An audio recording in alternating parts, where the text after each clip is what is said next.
Iya pemirsa, kembali lagi di Netizen News. Ini dia topik ketiga yang akan kita bahas hari ini.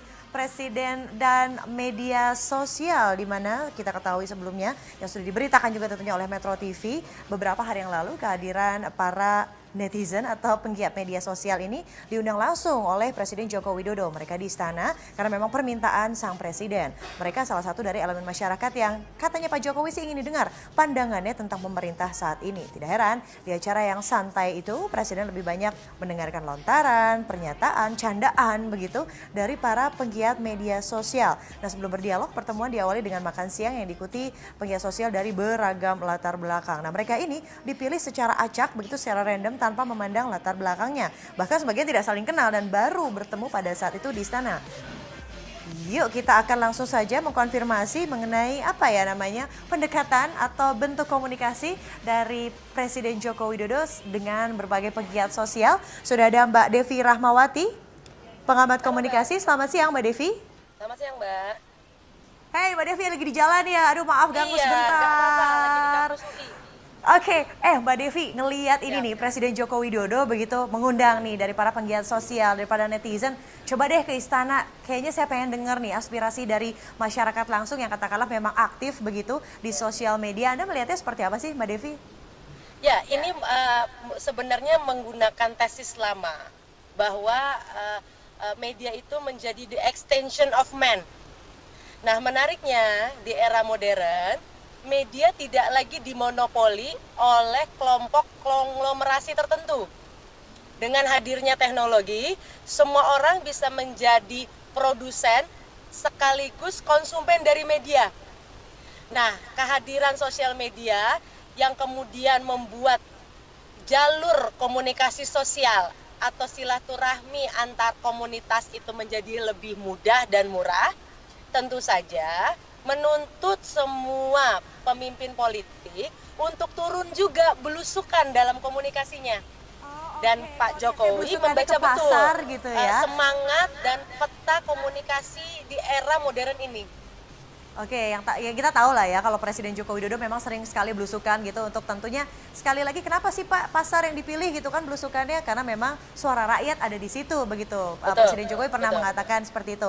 Nah, kalau misalnya pengen belusukan lebih dalam begitu, selama ini kan kita tahu admin dari akun Presiden Joko Widodo merupakan memang tidak langsung dipegang oleh Presiden Joko Widodo. Nah, apakah Mbak Devi melihatnya udah deh Pak langsung aja gitu kan yang pegangnya Presiden Joko Widodo atau seperti apa bentuk-bentuk formula yang katakanlah bisa akhirnya menjadi penyambung lidah rakyat kalau tadi Anda mengatakan seperti itu Mbak Devi?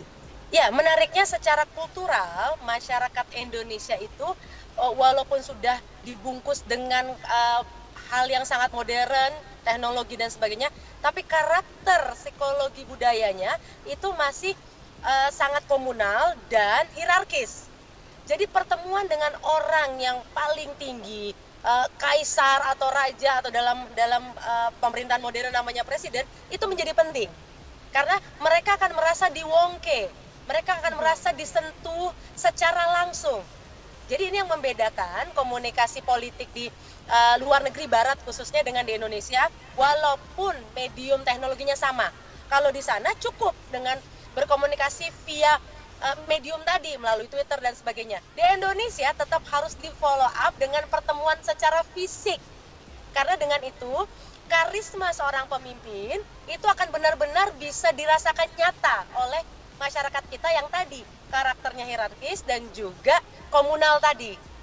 Baik, nah Mbak Devi sebenarnya Anda melihat katakanlah apakah hal ini perlu dilakukan secara rutin begitu untuk lebih mendengarkan suara rakyat? Apakah memang urgensinya kan banyak orang kayak ini apa sih gitu kan Presiden kok malah menghadirkan penggiat-penggiat sosial media orang mungkin banyak belum yang paham apa sebetulnya makna inti dari pemanggilan dari teman-teman penggiat sosial media ini Mbak Devi? Sederhana, para tanda kutip tokoh masyarakat di dunia virtual ini sebenarnya fungsinya sama dengan tokoh masyarakat yang ada di dunia non virtual, di offline. Maksudnya apa? Sebagai contoh, kalau kita ambil kenapa tokoh masyarakat di dunia virtual itu harus diperhatikan. Belajar dari Amerika misalnya, ketika ada sebuah kejadian tentang virus Ebola, ketika itu misalnya diumumkan oleh situs resmi pemerintah, orang meretweet itu hanya sekitar 4.000. Tapi begitu menggunakan akun yang memiliki jamaah Twitter yang banyak, itu di retweetnya itu sebanyak 12.000. Dan itu membantu pemerintah untuk mengkanalisasi informasi resmi yang utuh dan objektif versi pemerintah. Jadi kalau suatu saat mudah-mudahan tidak terjadi lagi, entah ada bencana, entah ada teror bom dan sebagainya, kalau pemerintah diwakili salah satunya oleh presiden, punya komunikasi yang baik dengan tokoh-tokoh masyarakat di dunia virtual, ini akan sangat membantu dalam situasi krisis. Jadi informasi yang objektif itu bisa diterima langsung oleh masyarakat. Selain kalaupun kemudian ada bonus-bonus untuk kepentingan politik di masa datang. Nah itu dia nih, bonus-bonus kepentingan politik ini kan selalu katakanlah ada beberapa netizen yang mengatakan, pencitraan lah. Lalu katakanlah ini benar-benar menunjang untuk kepentingan politis yang Anda sebutkan tadi. Tapi ternyata terlepas dari itu, seperti yang Anda katakan juga bahwa bisa mengkanalisasi informasi yang resmi dari pemerintah ya, begitu Mbak Devi? Betul, jadi kalau kita bicara kemarin itu kan kasus teror Tamrin misalnya, tidak ada satu informasi resmi dari pemerintah yang bisa mendandingi informasi yang mengalir begitu deras dari publik. Nah ini kan berbahaya sebenarnya dalam konteks-konteks yang lain. Syukur kemarin bomnya hanya di 1 titik. Bayangkan kalau itu terjadi 7 titik, kecemasan dan ketakutan yang luar biasa akan terjadi menghimpun suasana kebatinan masyarakat Indonesia. Nah tadi kalau jaringan komunikasi ini sudah terbangun dengan baik, ini sangat baik. Lagi-lagi saya melihatnya ini bukan sesuatu hal yang negatif. Kalaupun itu nanti jadi bonus, persoalan elektabilitas kan nanti akan dikembalikan kepada rakyat. Presiden harus tetap membuktikan dengan prestasi-prestasinya. Nah itu mungkin hal yang patut dicontoh, katakanlah belusukan via sosial media. Nah kalau yang tweet war nih Mbak Devi gimana? Ingat nggak sih ada yang kode-kode begitu kan, angin malam dan lain-lain untuk saling menyindir satu sama lain, yang ada malah nanti kena undang-undang ITE dan lain-lain. Mbak Devi melihatnya seperti apa? Ya, begini sebenarnya.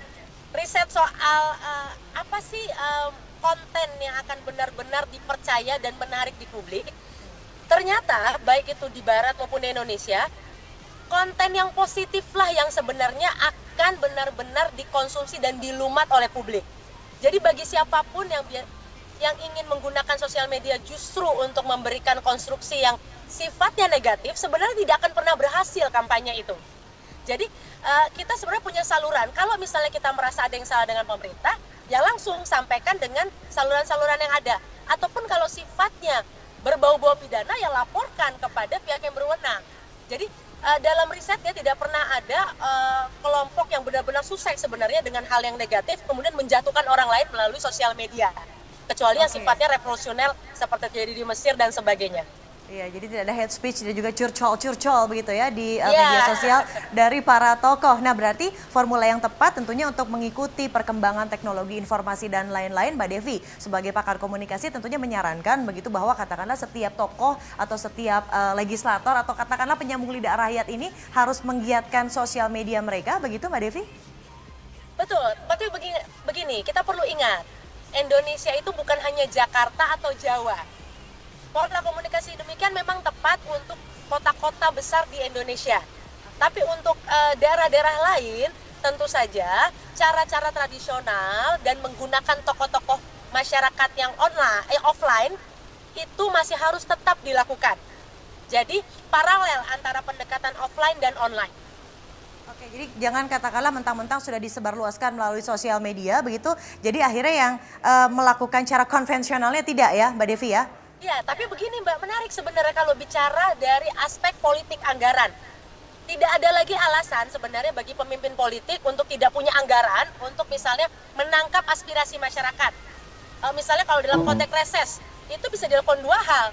Jadi bahkan komunikasinya bisa sangat intensif. Jadi tidak ada alasan kalau bagi pemerintah, politisi untuk buta dan tuli terhadap kebutuhan publik.